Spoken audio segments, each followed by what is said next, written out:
vamos a comenzar con una breve oración en el nombre del Padre y del Hijo y del Espíritu Santo. Padre bueno, te damos gracias por la oportunidad de encontrarnos en torno a tu palabra. Gracias, Señor, porque tu palabra abre para nosotros siempre nuevas posibilidades de profundizar en el misterio que tú eres, que siempre nos superará. Pero tú has permitido que a través de las palabras reveladas a los escritores sagrados pudiéramos tocar algo de ese misterio. Queremos pedirte, Señor, que nuestro estudio de los textos bíblicos nos ayude no solo a conocerte mejor, sino sobre todo a experimentar con mayor profundidad las riquezas de la fe, a poder vivir conforme a tus enseñanzas y a poder transmitir a otros la riqueza de tu palabra. Te agradezco la presencia de todos estos hermanos de diversas ciudades y estados de la República Mexicana y de diversos países. Te pido que a todos los bendigas ahí en su localidad, en el lugar donde viven, los protejas y les permitas disfrutar del conocimiento de la palabra. Bien, la semana pasada muchos de ustedes tuvieron dificultad para entrar. Yo no sé qué relajo se armó con la liga, pero ya hoy hasta la chequé 2 veces y también mi asistente Gloria Palancares me hizo favor de checar también la liga. O sea que hoy no debería nadie tener problema, a menos que no sepa usar una computadora o un teléfono. Ahí sí, ni cómo ayudarle. Pero si saben usarlo, entonces parece que el problema para muchos era el que tenían que abrir una cuenta en Zoom, una cuenta gratuita, y ya a través de esa cuenta gratuita ya les permitía meter las credenciales de la clase, del curso. Muy bien. Voy a hacer un brevísimo resumen de lo que vimos la vez pasada, pues en atención a los hermanos que no pudieron entrar, y además tuvimos el problema de que no se grabó la clase porque yo le di grabar en la nube y ya no tengo lugar en la nube. Entonces me mandaron un atento recado los de Zoom que gracias por participar y mejor suerte para la próxima. Entonces ahora lo voy a grabar en mi computadora, entonces ya no vamos a tener problema y ustedes tendrían que recibirlo el próximo lunes en el correo que les mandaremos a través de la dirección electrónica exegesisbiblica2021@gmail.com, que es el correo oficial de nuestro curso. Voy a compartirles la pantalla para que veamos un poquito las diapositivas de la clase pasada. Déjenme ver. Ok. Muy bien. Ok. Vamos a ver. Me hacen señas así con la mano. Tú, Luzma, que a ti te estoy viendo aquí de frente, me hace señas de si se ve bien la pantalla, ¿de acuerdo? Vamos a ver.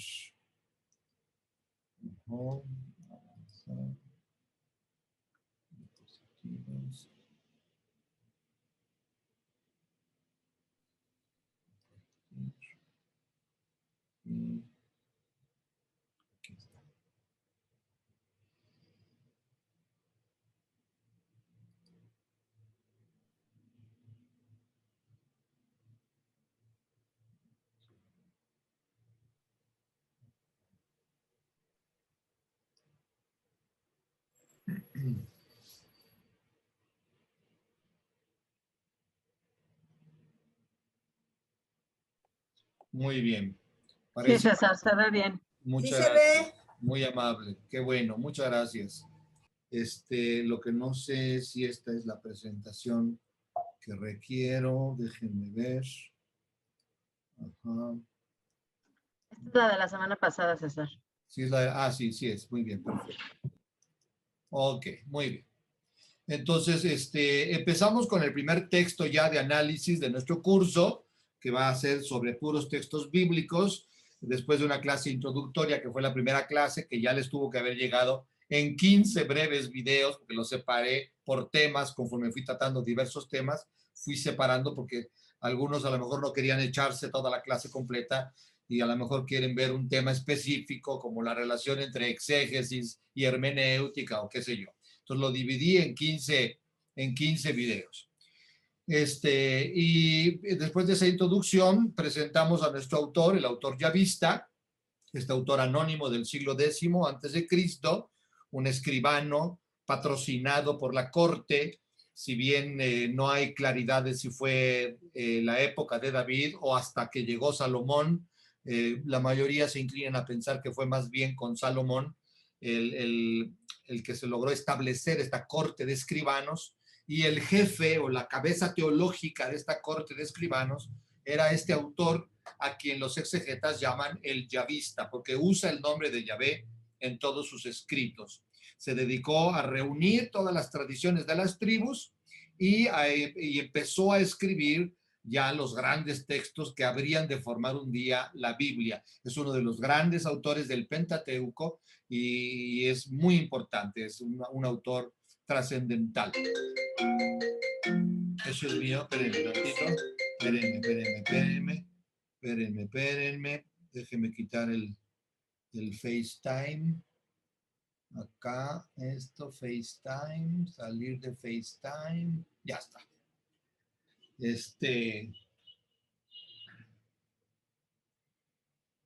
Y luego entramos presentamos una estructura, la que hace Westermann, del relato yavista de la creación. Recuerden ustedes que este relato abarca el capítulo 2 desde el versículo 4b hasta el final del capítulo 3, el versículo 24 del capítulo 3.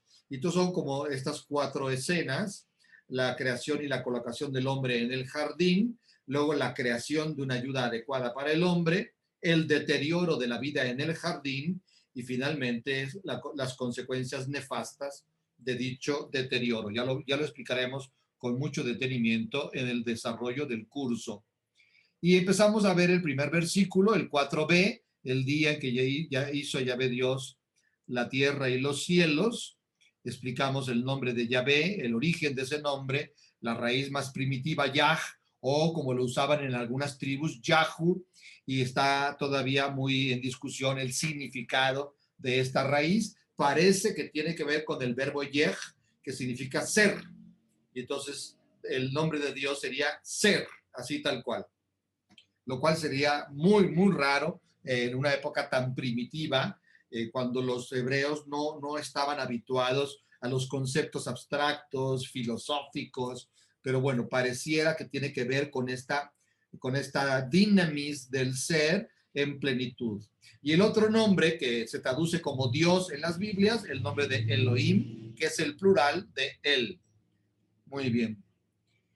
Y vimos el versículo 5 y el versículo 6, que fueron los temas de la semana pasada. Explicamos lo que significaba este inmenso desierto como símbolo de la nada, de la no existencia de nada, aunque nosotros sabemos que el desierto es algo. Para ellos no había cómo explicar la nada porque no tenían ese concepto de la nada, y entonces todo lo explican a través de imágenes.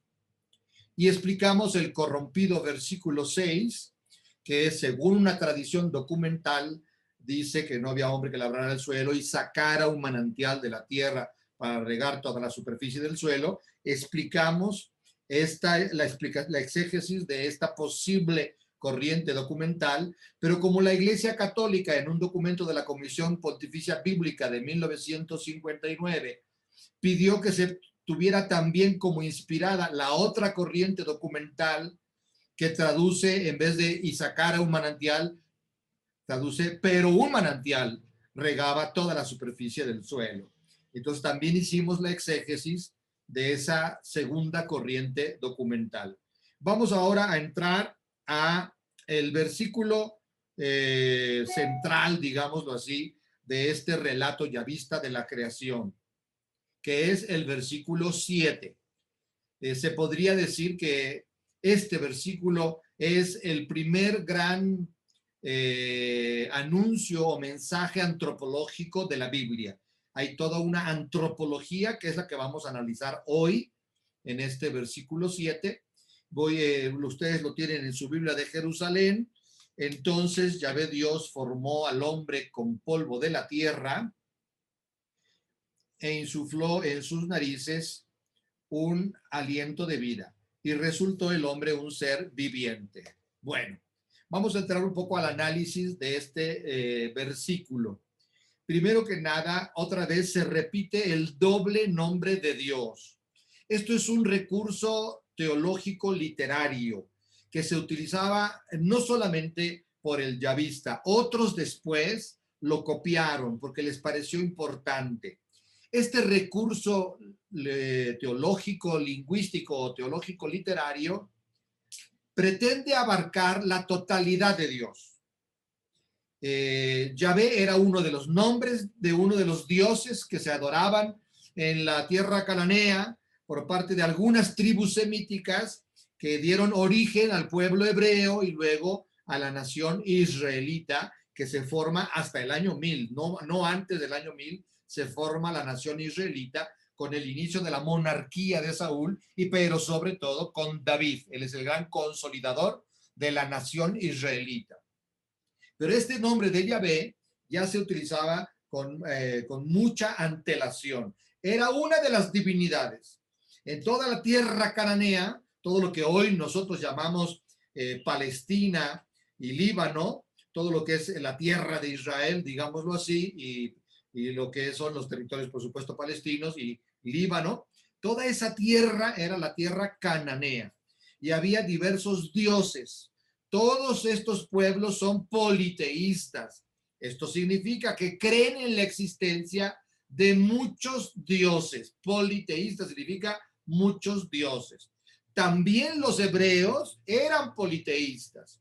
Y entonces cuando llegaron a la tierra de Canaán, desde las épocas remotas del siglo XIX antes de Cristo, cuando Abraham se desprende del gran clan paterno y abandona a su padre Terah para bajar a la tierra de Canaán, siguiendo el mandato de Dios que le manda ponerse en camino, incursionan los hebreos, las primeras hordas hebreas, incursionan en la tierra cananea.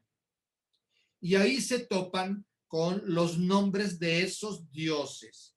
Es muy probable que el dios que adoraba Abraham era el dios El Shaddai, que suele traducirse a nuestras lenguas modernas como el dios de las montañas o el dios de lo alto en la montaña, porque los hebreos solían subir, porque vieron que esto hacían los cananeos también, solían subir a lo alto de la montaña a ofrecerle sacrificios a ese dios El Shaddai. Pero más tarde, ya cuando tenemos la época del yavista en el siglo X, o sea, 850 años después de Abraham, los nombres de Dios constituyen un problema para nuestro teólogo, el autor de nuestro relato. Y entonces escoge el nombre del Dios de la tribu de Moisés, en la familia de Moisés y en su tribu, a su Dios le llamaban Yahvé.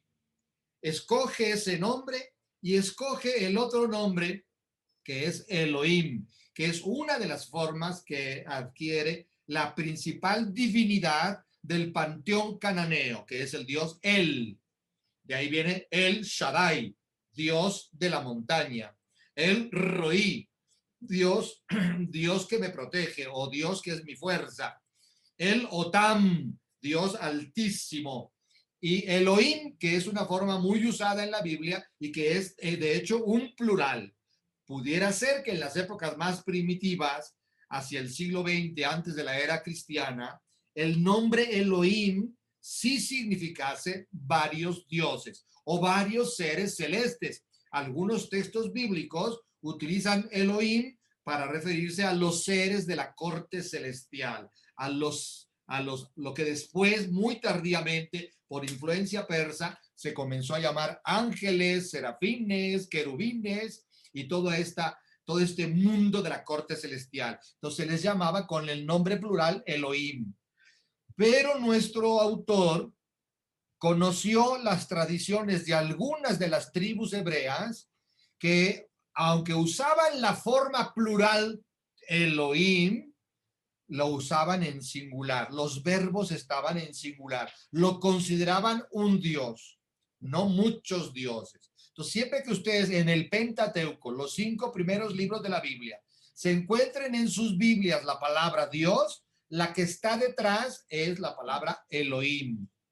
Entonces, parece ser que nuestro autor juntó el nombre de un dios menor, un dios no menor porque fuera menos dios, sino un Dios en el que creían pocas tribus, entre ellas la más importante, que era la de Moisés, el nombre de Yahvé, con el nombre, uno de los nombres más usados por los cananeos y por algunas tribus hebreas que copiaron ese nombre de los cananeos, Elohim, y los juntó en una sola divinidad. De hecho, el verbo está en singular, formó. Yahvé Dios formó. Si aquí se estuviera hablando de varios dioses y en el esquema politeísta de la época, habría perfectamente que se hablara de varios dioses, el verbo tendría que estar en singular, perdón, en plural. Al estar en singular, quiere decir que nuestro autor se está refiriendo a una sola divinidad. Y entonces la pregunta que se han hecho los exégetas a lo largo de la historia es, si quiere hablar de un Dios en singular, ¿por qué no usó un solo nombre? El nombre de Yahvé, que era su nombre preferido. Porque este recurso teológico literario de usar al menos dos nombres de divinidades famosas, pero con un verbo en singular, quiere dar a entender que ese verbo afecta a la totalidad de Dios. Ya con poner dos nombres se está refiriendo a la totalidad de Dios, no a todos los dioses, porque entonces el verbo tendría que estar en plural, sino a la totalidad de Dios. Esto tiene su importancia en el análisis que vamos a hacer enseguida cuando expliquemos el verbo formar. Muy bien.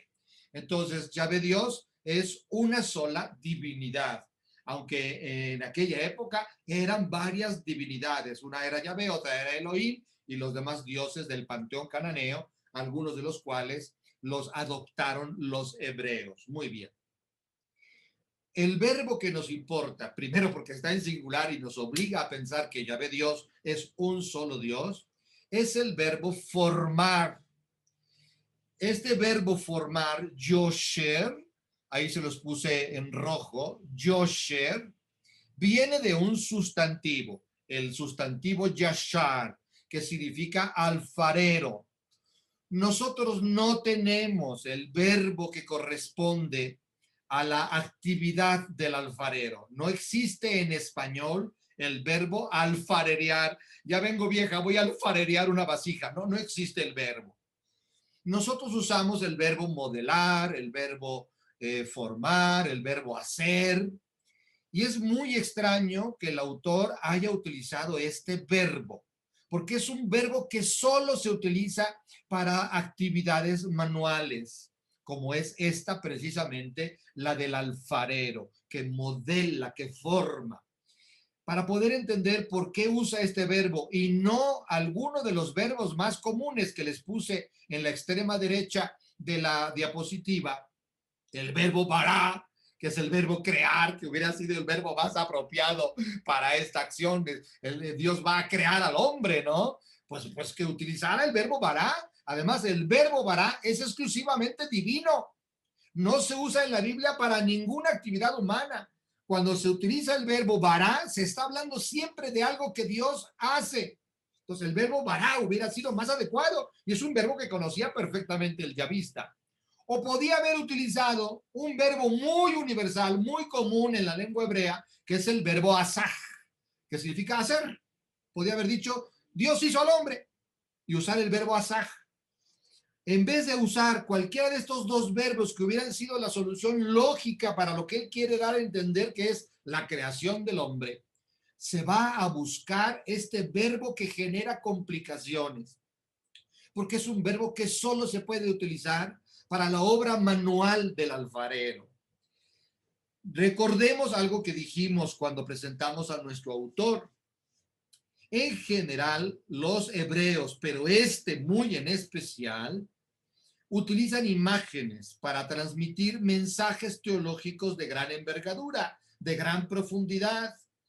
Utilizan imágenes y por lo tanto para captar el mensaje teológico del texto es necesario imaginarnos la escena.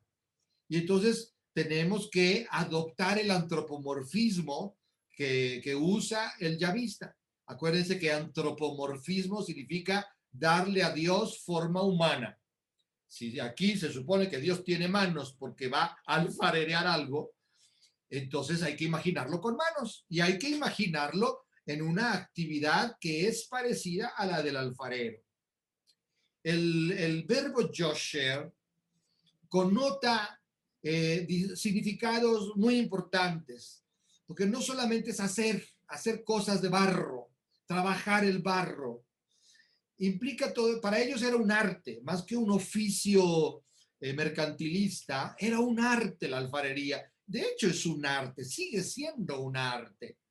Y entonces el arte requiere dedicación, requiere esta concentración. El taller del alfarero solía estar en la parte trasera de la casa, después del patio. Ahí se aislaba el alfarero para que la familia no le molestara, para concentrarse, para pensar en sus diseños, para imaginar la vasija o la forma que él quería plasmar en el barro. Y entonces hay que imaginarse a Dios totalmente aplicado a una labor que para él es de gran importancia, pero que sobre todo es sumamente placentera. Un artista, como se considera al alfarero en la cultura hebrea, un artista goza, disfruta con el arte. Hace arte porque el arte le permite expresarse y es a un cierto nivel, que no es un nivel racional, sino estético y que provoca gozo. Todas las culturas primitivas, todas las culturas de la antigüedad desarrollaron algún tipo de manifestación estética. La danza, la pintura, la música, la escultura y estas actividades provocaban en ellos experiencias incomparables que no se dan en ningún otro tipo de actividad humana, no se dan en el trabajo de la tierra, no se dan en el pastoreo de los ganados, no se dan en el forjar metales para las armas. Este tipo de actividades, por eso entran en el campo de la estética, provocan un placer. Entonces el autor está diciendo algo muy importante. Dios se goza en esta obra de la que se nos está hablando en el versículo 7. Yo no sé si esta idea tan primitiva, que tiene 3000 años, ¿verdad que sí? Allá en el siglo X, antes de la era cristiana, ha calado lo suficiente en la espiritualidad, en la manera que tenemos los hombres de nuestro tiempo de vislumbrar a Dios. Ni siquiera los creyentes, los que creemos que Dios ha creado el mundo, difícilmente, yo no me he encontrado a personas que con mucha frecuencia me he encontrado un par en mi vida, un par de personas. El hermano Rafael Martínez, que fue mi primer director espiritual, y un profesor del seminario que fue mi mejor maestro de Biblia, el padre Vicentino Manuel González. Son a los únicos dos que he conocido de mi pequeño mundo católico en el que me desenvuelvo, que han hablado o que se han referido al gozo de Dios al crear. Creemos que Dios crea fríamente.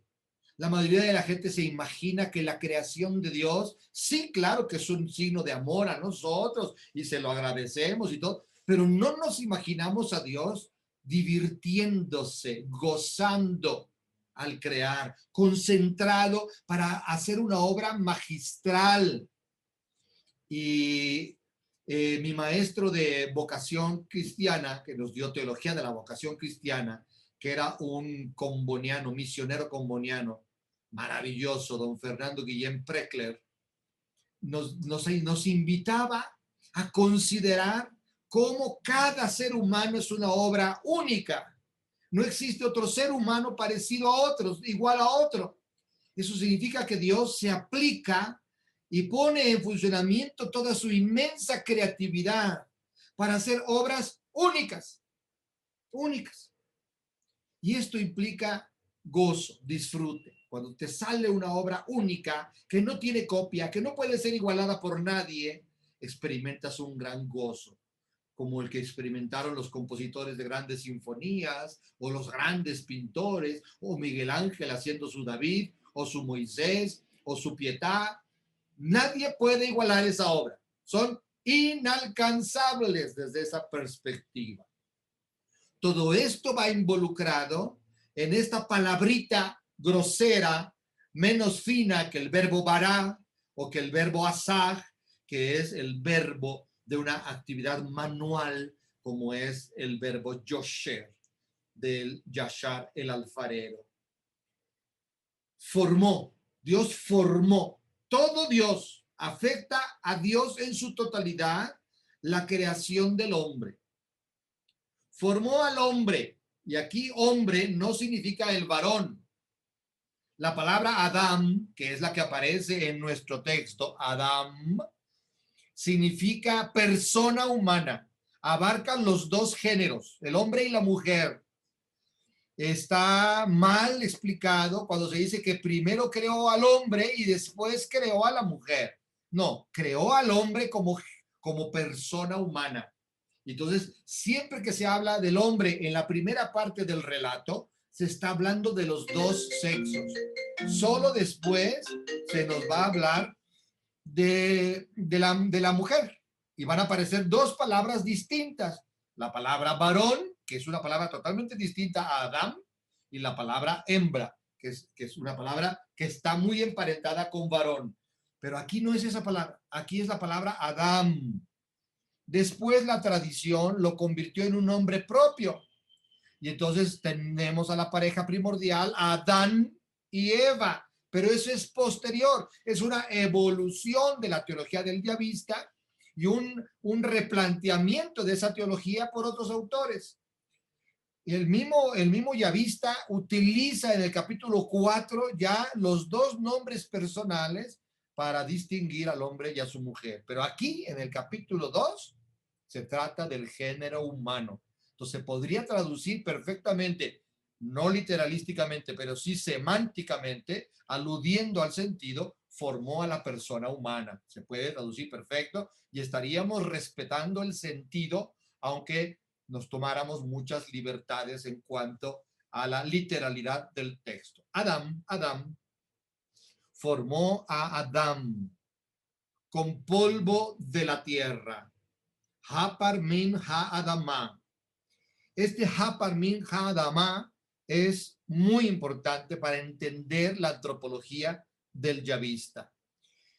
El polvo de la tierra, este Hapar min ha-adamá, es ese polvo finitito, finitito, que después de que la señora o el señor han limpiado un mueble y uno se asoma así a contraluz y luego ve otra vez una capita de polvo que no se ve si no se agacha uno. El polvo más fino, el más pequeño, este es Hapar, el polvo más diminuto.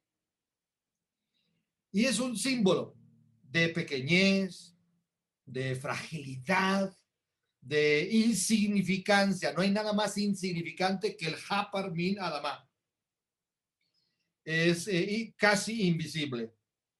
Y por lo tanto es lo más pequeño que ellos conocían. Ellos no sabían que había átomos y que todavía los átomos íbamos a ser capaces de dividirlos en partes subatómicas. No sabían nada de eso. Lo más pequeño que existe es el Hapar. En el mundo que ellos conocen, en el mundo tal como ellos lo perciben, no hay nada más diminuto, invisible y prácticamente ni siquiera somos conscientes de su existencia que el Hapar min Adama, el polvo de la tierra. Esto es muy importante porque el yavista escribe en una época de tremenda soberbia en Israel. Después del reinado de David, que fue glorioso, fue el rey más importante en toda la historia de Israel, el rey que logró la paz con los filisteos, el único rey en la historia que bajó los impuestos. Nunca otro rey bajó los impuestos. Él bajó los impuestos.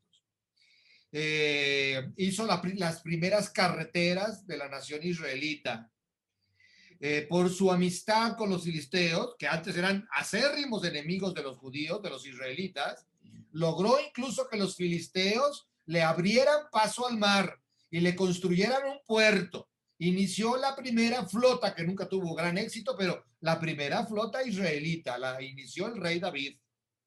Hubo paz en todo el territorio. Prácticamente la época de David se considera la época de oro de la monarquía israelita. Y eso hizo que David se creyera superior a lo que realmente es un ser humano.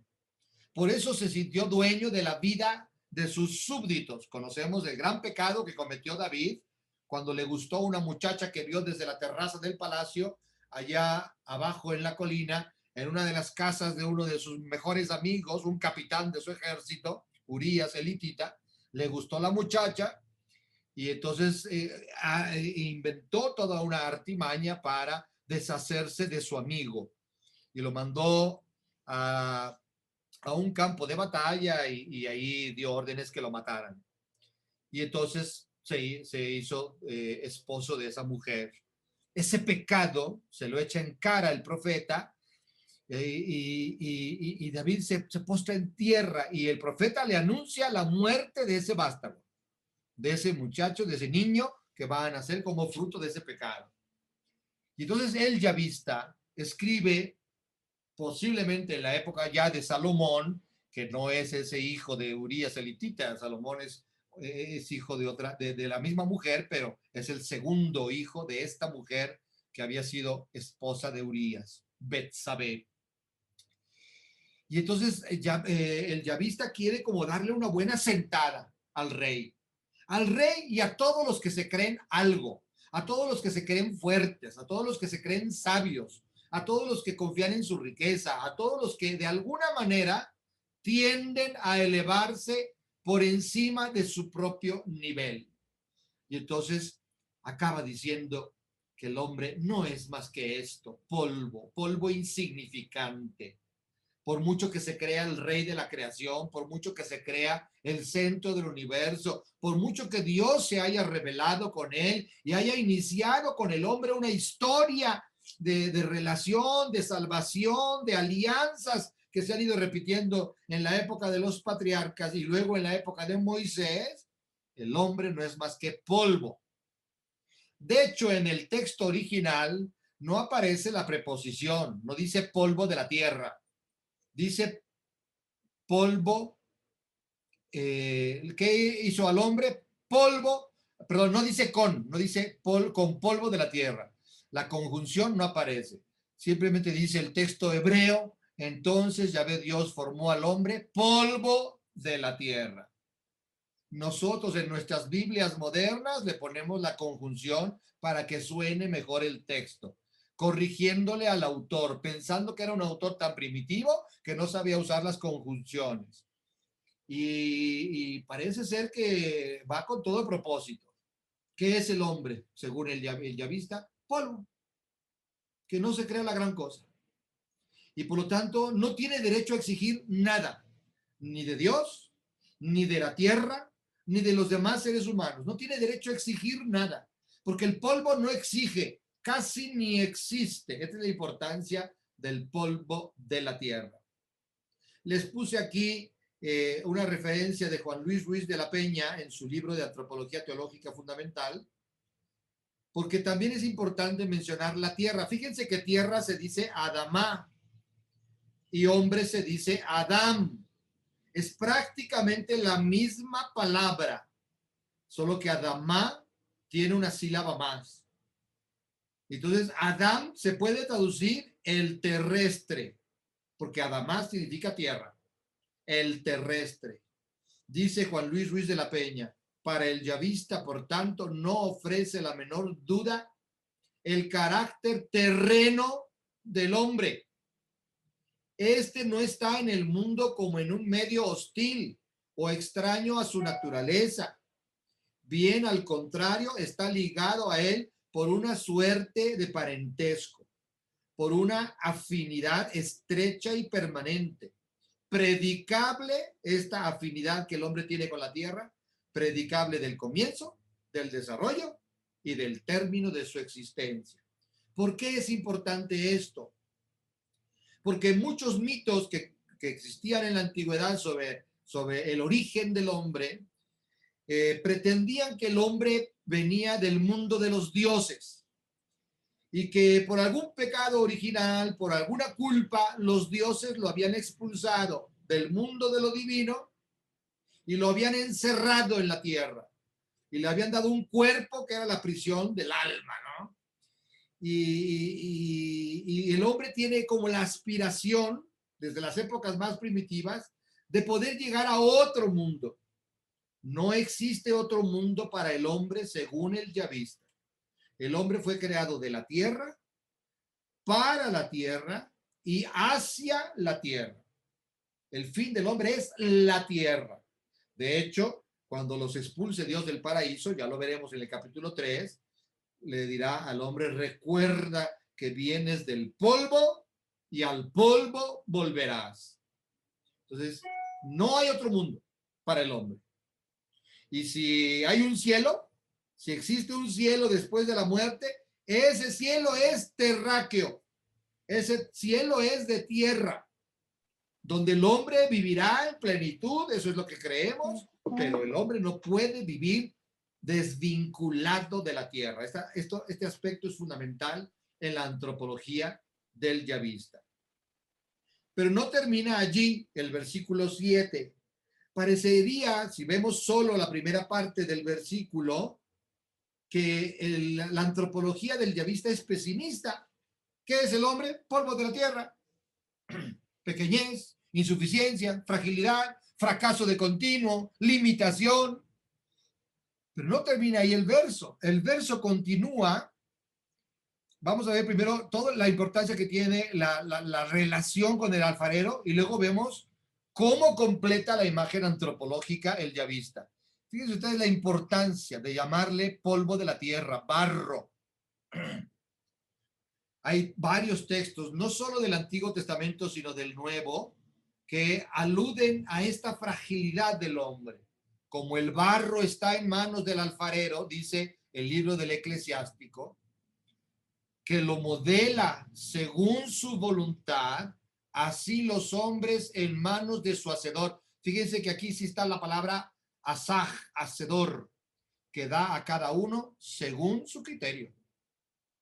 Así como el barro no puede opinar sobre lo que el alfarero va a hacer, nosotros tampoco.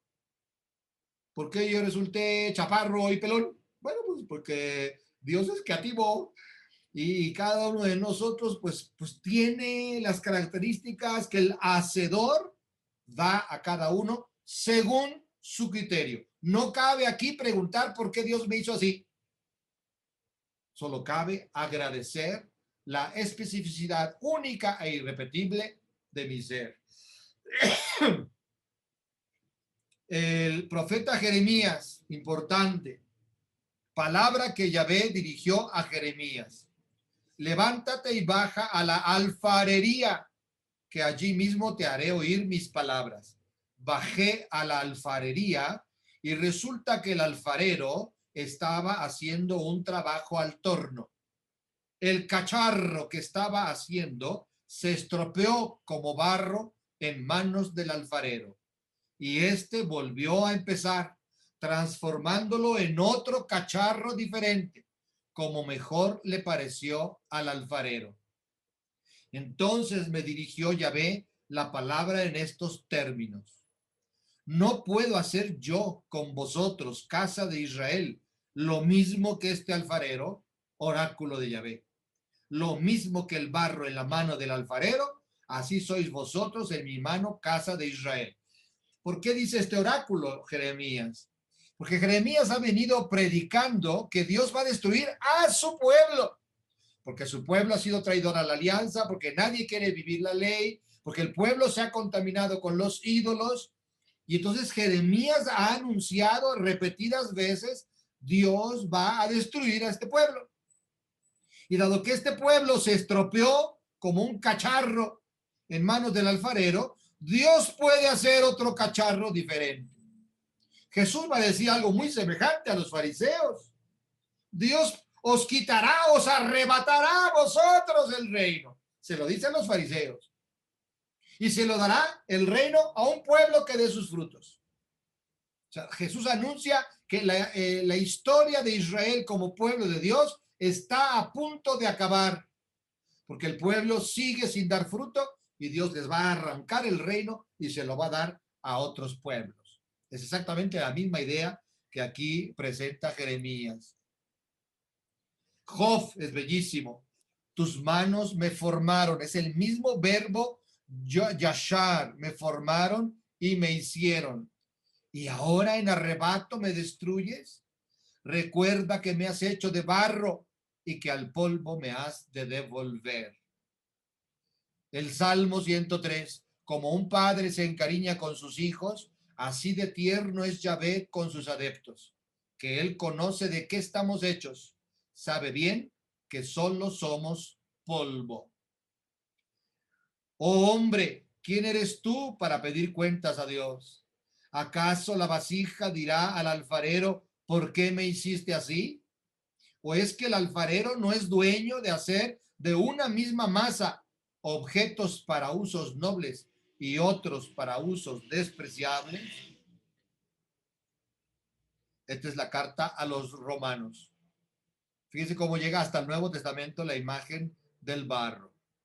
Pero les decía yo que no termina en esta imagen pesimista del hombre como polvo, como nada, como insuficiencia. Continúa el verso 7 diciendo que insufló en sus narices aliento de vida y resultó el hombre un ser viviente. La palabra aliento es la palabra neshama, que significa eso, soplo, aliento, respiración. Dios sopla en las narices, es interesante esto, en las narices de este muñequito de barro que él ha creado, y entonces el hombre comienza a ser un nefesh hayah, un ser viviente. Es muy importante este término neshama, que desgraciadamente se traduce en las Biblias como, bueno, en la Biblia se traduce como aliento, pero en la tradición cristiana se traduce como alma. La palabra neshama, cuando se tradujo la Biblia al griego, la primera vez que el texto hebraico se pasó al griego, que fue en la época de los 70, en el año 170 antes de Cristo, cuando los traductores, que eran rabinos que vivían fuera de Israel, ya hablaban todos ellos griego, se toparon con el texto hebreo, con la palabra neshama, que significa aliento de vida, le pusieron la palabra griega psiges, psigis, psige.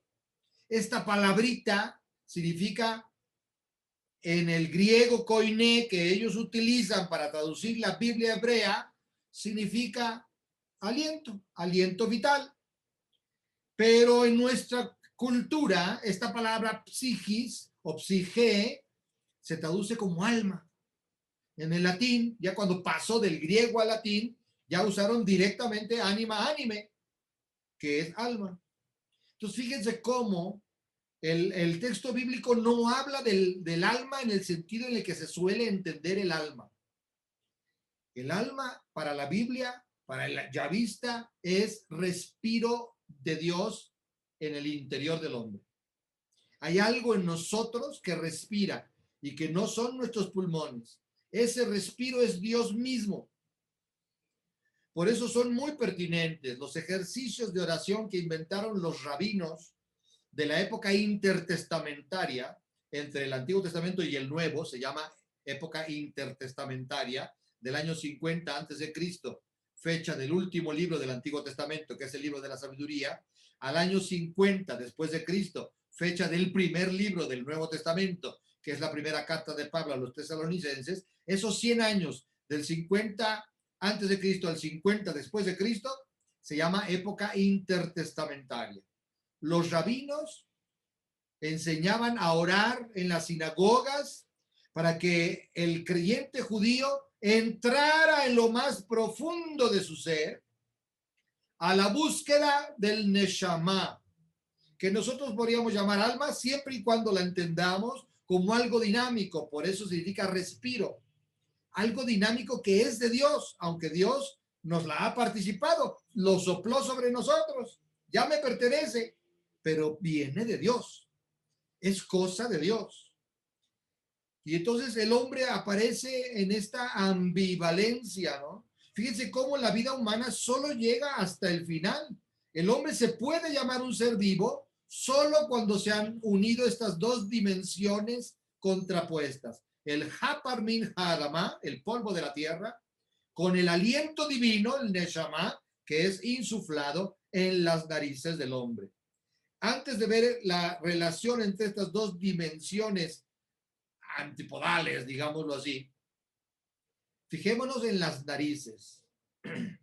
¿Por qué habla de las narices específicamente? Bastaba que Dios tuviera el muñequito de barro aquí, y le soplara, y con que el soplo llegue al hombre, ya está, ¿no? El soplo divino puede darle vida al hombre. El insuflar en las narices es una imagen. Hay que volver a ver el texto desde la representación plástica. Hay una pintura que pintaron los hebreos cuando eran esclavos de los egipcios en el siglo XIV, antes de la era cristiana. Estos hebreos trabajaban en las minas de turquesa que tenían los faraones egipcios en toda la península del Sinaí.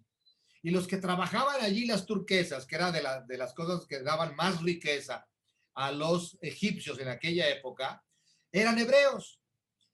En el siglo XX, un grupo de arqueólogos bíblicos capitaneados por el hombre que les voy a presentar ahorita, que es un pastor evangélico muy importante que escribió uno de los grandes comentarios al libro del Génesis, Gerard von Rath, y otro, Henri Cassel, católico. Estos dos grandes arqueólogos bíblicos encontraron una cueva con una pintura que sin duda es hebrea, donde aparece un hombre corpulento, bien formado, sosteniendo un muñequito apenas terminado de hacer, todo flácido en sus brazos, y el hombre corpulento que está sosteniendo el muñequito está en una postura de total cercanía de su rostro con el rostro del muñeco, del pequeño ser inanimado que está todo flácido en sus manos.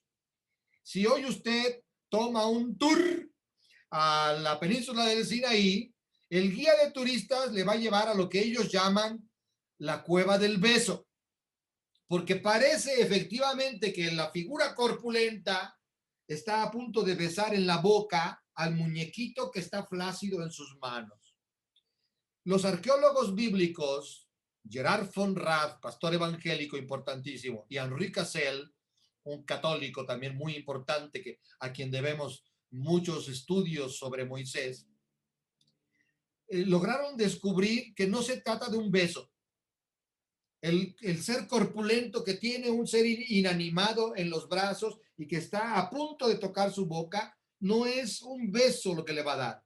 Es una representación de este mito antiquísimo de que Dios insufló en sus narices un aliento de vida.